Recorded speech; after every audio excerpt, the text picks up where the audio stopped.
الحمد لله رب العالمين والعاقبة للمتقين والصلاة والسلام على رسوله الكريم أما بعد أعوذ بالله السميع العليم من الشيطان الرجيم بسم الله الرحمن الرحيم من عمل صالحا من ذكر أو أنثى وهو مؤمن فلنحيينه حياة طيبة قال الله تبارك وتعالى في مقام آخر ومن أعرض عن ذكري فإن له معيشة ضنكا صدق الله العظيم وصدق رسوله النبي الكريم إن الله وملائكته يصلون على النبي يا أيها الذين آمنوا صلوا عليه وسلموا تسليما اللهم صل على سيدنا ومولانا محمد معدن الجود والکرم وآلہ وصحبہ وبارک وسلم۔ عزیز دوستو، انسانی زندگی اثرات لیتی ہے، اچھے اثر بھی ہوتے ہیں، برے اثر بھی ہوتے ہیں۔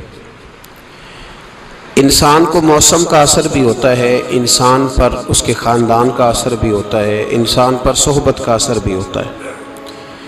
بالکل اسی طرح انسان پر اس کی نیکی کا اثر بھی ہوتا ہے اور گناہوں کا اثر بھی ہوتا ہے۔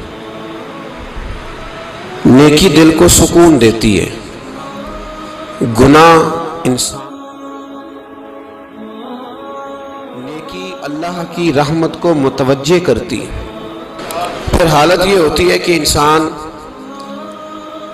اپنی ان پریشانیوں کا حل کہیں اور ڈھونڈتا پھرتا ہے، حالانکہ جب گناہوں کی بیماری لگے تو اس کی شفا توبہ میں ہوتی ہے، اس کا حل اللہ کے حضور معافی مانگنے میں ہوتا ہے، پہچاننے میں ہوتا ہے کہ مجھ سے کہاں غلطی ہو گئی، کس جگہ جا کے کمزوری میں نے دکھائی۔ ہر انسان اچھی، ٹھنڈی، خوبصورت، سکھ والی زندگی چاہتا ہے۔ اللہ کریم نے سورہ نحل کے اندر ارشاد فرمایا من عمل صالحا من ذکر او انثی، فرمایا جو بھی اچھے عمل کرے، چاہے مرد ہو چاہے عورت ہو، وہو مؤمن، شرط یہ ہے کہ مومن ہو، فلنحیینہ حیاتا طیبہ، فرمایا ہم اسے پاکیزہ زندگی عطا فرما دیں گے، حیات طیبہ دے دیں گے اسے، پاکیزہ زندگی۔ شرط کیا ہے؟ من عامل صالحا، نیک عمل کرے۔ کون سے عمل کرے؟ اٹھنا بیٹھنا، کھانا پینا، چلنا سونا جاگنا محتاط ہو اس کا، وہ نیکی کرے۔ قرآن پاک کے لفظوں کے حسن پر غور فرمائیے گا، فرمایا فَلَنُحْيِيَنَّهُ حَيَاتًا طَيِّبًا، ہم ضرور اسے پاکیزہ زندگی عطا فرما دیں گے، صاف ستھری زندگی، معیاری زندگی، خوبصورت شب و روز، آئیڈیل زندگی جس کو لوگ کہیں گے، وہ والی زندگی اسے دیں گے۔ اور دوسرے مقام پر سورہ طٰہٰ کی آیت نمبر 124 میں فرمایا وَمَنْ أَعْرَضَ عَنْ ذِكْرِي، جو ہمارے ذکر سے منہ پھیرے گا،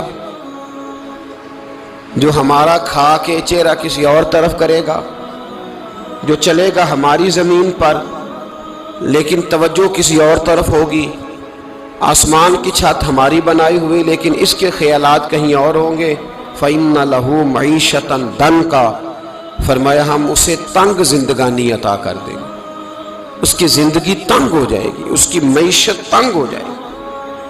گناہ زندگی کو تنگ کر دیتے ہیں، نیکی زندگی میں آسانی پیدا کرتی ہے۔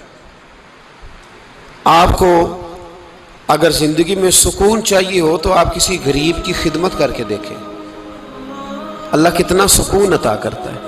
آپ بڑے پاورفل بھی ہیں، بڑے طاقتور بھی ہیں اور بڑے باوقار بھی ہیں، لیکن کسی کو گالی دے کے آپ کا دل کبھی ٹھنڈا نہیں ہوگا، تکلیف ہوگی، اس کے اندر آزمائش ہوگی۔ ڈاکٹر ریسرچ کرتے ہیں، ڈاکٹر وہ کہتے ہیں گناہ کرنے سے آدمی جسمانی طور پر کمزور ہوتا ہے،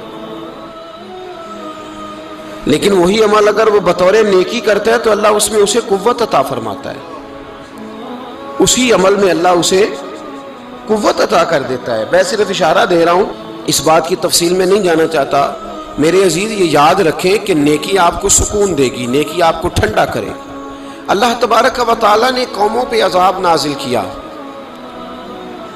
اور قرآن مجید فرقان حمید نے ان قوموں کے تذکرے بیان فرمائے۔ بھائی کس لیے بیان کیے؟ کہ ہم عبرت حاصل کریں، ہم یہ غور کر لیں کہ یہ کام ہم نے نہیں کرنا، اس کام سے ہم نے بچنا ہے، ہم نے غور کرنا ہے کہ یہ چیز ہمارے اندر۔ لوگ کہتے ہیں نہیں جی نہیں، ہم پہ یہ عذاب نہیں آئے گا، بالکل نہیں آئے گا، اس میں شک نہیں۔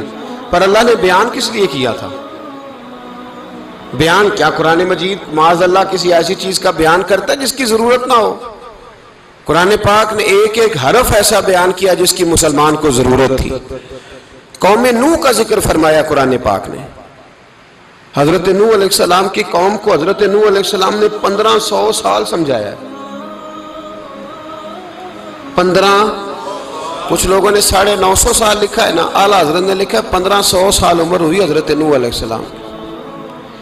اللہ تعالیٰ بندے کو جلدی سزا نہیں دیتا، بلکہ قرآن مجید میں ایک جگہ رب کریم اس طرح بھی فرماتا ہے کہ جب بندے مجھے بھول جاتے ہیں تو میں ان کے لیے نعمتوں کے دروازے کھول دیتا ہوں۔ بندہ سمجھتا ہے کہ میں کچھ تو ہے نا کہ میرے اندر کہ میں جدھر جاتا ہوں خیر ہی خیر ہو جاتی ہے، وہ سمجھتا ہے کہ میری عقل ہے، حالانکہ اللہ اسے ڈھیل دیتا ہے۔ اللہ اسے ڈھیل دیتا ہے۔ گناہوں کی سزا کے 3 طریقے ہیں۔ ایک ہے متنبع کرنا، تنبیہ کرتا ہے اللہ، بندہ متنبع ہو جاتا ہے، یہ اللہ کا بہت بڑا احسان ہوتا ہے۔ ایک ہوتا ہے مہلت دینا، اور ایک تیسرا ہوتا ہے اللہ خفیہ تدبیر کرتا ہے۔ تھوڑا سا سمجھیے گا، انسان پر کوئی آزمائش آئی، فوراً اس کی چھٹی اس نے کہا کہ وہ فلاں جگہ غلطی کی تھی تب ایسا ہوا ہے۔ ہوتا ہے نا کئی دفعہ آواز آتی ہے نا اندر سے، چلیں بول دیں کچھ نہیں ہوتا آپ کو، اللہ جانتا ہے یہاں کوئی کچھ نہیں کہے گا آپ کو، اور ہماری تو ویڈیو بھی نہیں گھومتی، یعنی خبر بھی نہیں ہو کہ کس نے ہاں کر دی کس نے نہ کر دی۔ آپ بغیر ٹینشن کے بات چیت کریں، آج کچھ نہیں ہوتا انشاءاللہ تعالی۔ آتی ہے اندر سے آواز؟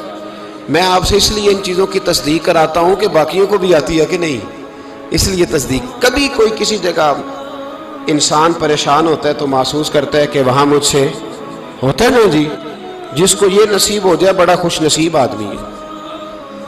حضرت مولا علی فرماتے ہیں اگر تجھے دنیا میں سزا مل گئی تو بچ گیا ہے، سمجھ پھر اللہ کرم کرے گا، آخرت میں سزا نہیں دے گا۔ اور یہ یاد رکھ لے، وما اصابکم من مصیبت فبما کسبت ایدیکم ویعفو عن کثیر۔